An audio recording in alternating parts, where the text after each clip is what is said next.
Hello दोस्तों, आज का डिक्टेशन 100 शब्द प्रति मिनट स्टार्ट होगा 5 सेकंड बाद। स्टार्ट। प्रतिवर्ष 20 मई को विश्व मधुमक्खी दिवस मनाया जाता है। मधुमक्खी दिवस को मनाए जाने का उद्देश्य पारिस्थितिकी तंत्र के लिए मधुमक्खियों और अन्य परागणकों के महत्व, योगदान और उनके संरक्षण के बारे में जागरूकता बढ़ाना है। दुनिया के खाद्य उत्पादन का लगभग 33% मधुमक्खियों पर निर्भर करता है। जैव विविधता के संरक्षण, प्रकृति में संतुलन और प्रदूषण को कम करने में भी सहायक हैं। जो भी फल, सब्जियां, अनाज हम खाते हैं, उन्हें उगाने के लिए मिट्टी, पानी और धूप की काफ़ी नहीं होते। इसके अलावा भी एक और प्रक्रिया की आवश्यकता होती है, यह है परागण। विश्व की 30% फसलें परागण पर निर्भर हैं और लगभग 90% पेड़ और पौधे बढ़ने, फल और बीज उत्पन्न करने के लिए परागण का इस्तेमाल करते हैं। मधुमक्खियां इस परागण की प्रक्रिया में अहम भूमिका निभाती हैं। यह दुख और चिंता का विषय है कि प्रदूषण और मानवीय गतिविधियों के कारण मधुमक्खियों की संख्या कम होती जा रही है, जिससे फसलों और जंगलों को नुकसान हो रहा है। मधुमक्खियों के रहने की जगह नष्ट होती जा रही है और पेड़ पौधों पर रासायनिक कीटनाशक छिड़कने से मधुमक्खियां खत्म होती जा रही हैं। पेड़ पौधों को अपने परागणकों को दूसरे पौधों तक पहुंचाने के लिए कीट पतंगों और मधुमक्खियों की आवश्यकता पड़ती है। जब मधुमक्खी किसी एक फूल पर बैठती है तो उसके पैरों और पंखों में परागकण चिपक जाते हैं और जब यह उड़कर किसी दूसरे पौधे पर बैठती है, तब यह परागकण उस पौधे में चले जाते हैं और उसे निषेचित कर देते हैं। इससे फल और बीजों की उत्पत्ति होती है। मधुमक्खियां एक पौधे से दूसरे पौधे तक निरंतर उड़ती रहती हैं। इस प्रक्रिया के दौरान वह लाखों पौधों को परागकण करने में मदद करती हैं। मधुमक्खियां शहद उत्पन्न करती हैं। मनुष्य नहीं, अपितु कई तरह के पक्षी और कीट भी मधुमक्खी के शहद से भोजन प्राप्त करते हैं। पक्षियों की 24 प्रजातियां ऐसी हैं जो पूर्णतः मधुमक्खियों पर निर्भर हैं। मधुमक्खी कई दूसरे जीवों के आवास के निर्माण में भी अपना योगदान देती है। वर्षा वनों, जंगलों में उगने वाले पेड़ों के विकास में मधुमक्खी का योगदान महत्वपूर्ण है। यह जंगल कई तरह की प्रजातियों का आवास है। अगर मधुमक्खियां गायब हो जाएं, तो इन जीवों का आवास भी संकट में पड़ सकता है। इस तरह से हम समझ सकते हैं कि मधुमक्खियां पर्यावरण के लिए बहुत महत्वपूर्ण हैं।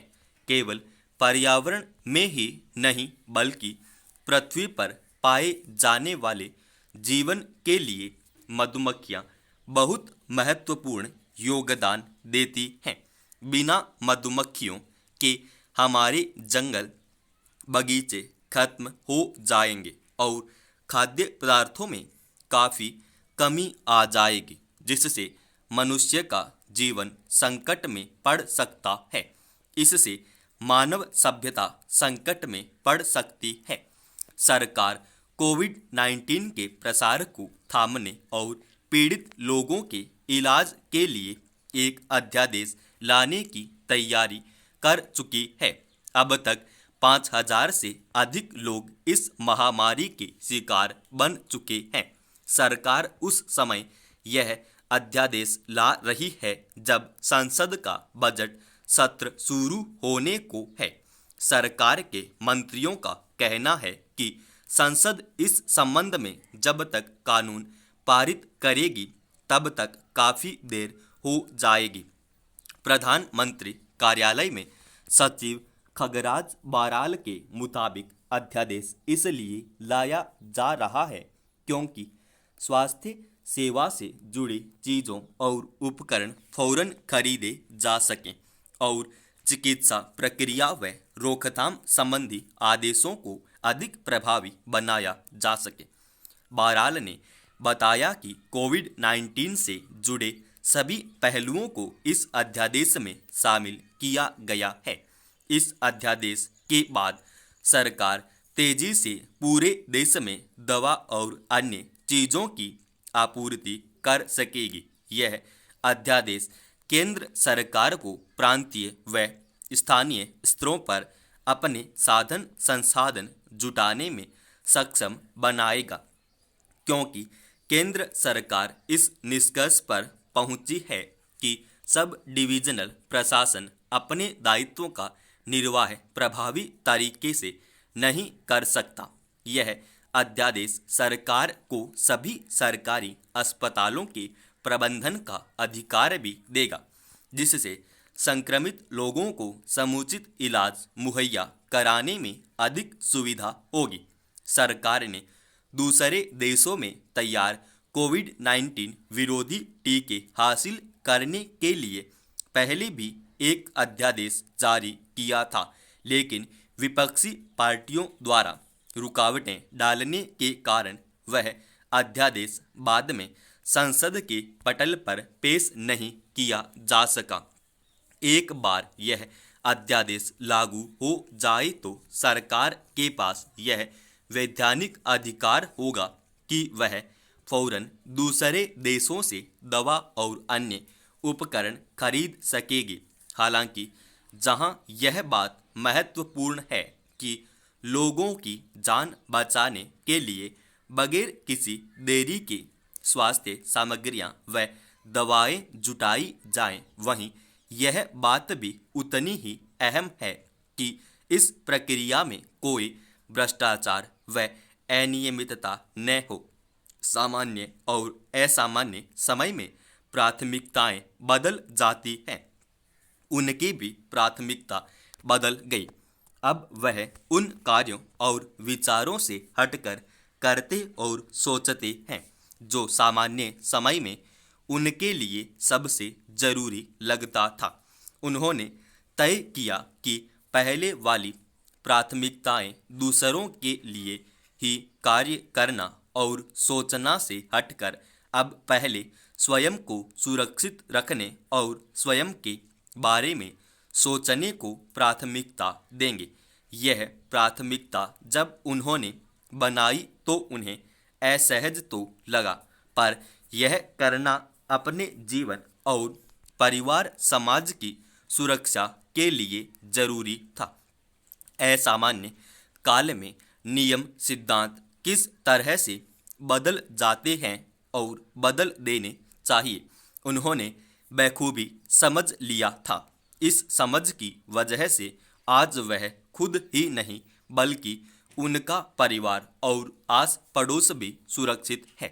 महान विचारक पंडित गंगा प्रसाद उपाध्याय ने अपनी पुस्तक आस्तिकवाद में लिखा है, असामान्य काल और स्थितियों में ईश्वर पर विश्वास करते हुए जो स्वयं को शक्तिशाली और सुरक्षित रखने के लिए संकल्पित होता है, वह असामान्य काल में भी सामान्य काल की तरह सुखी रहता है।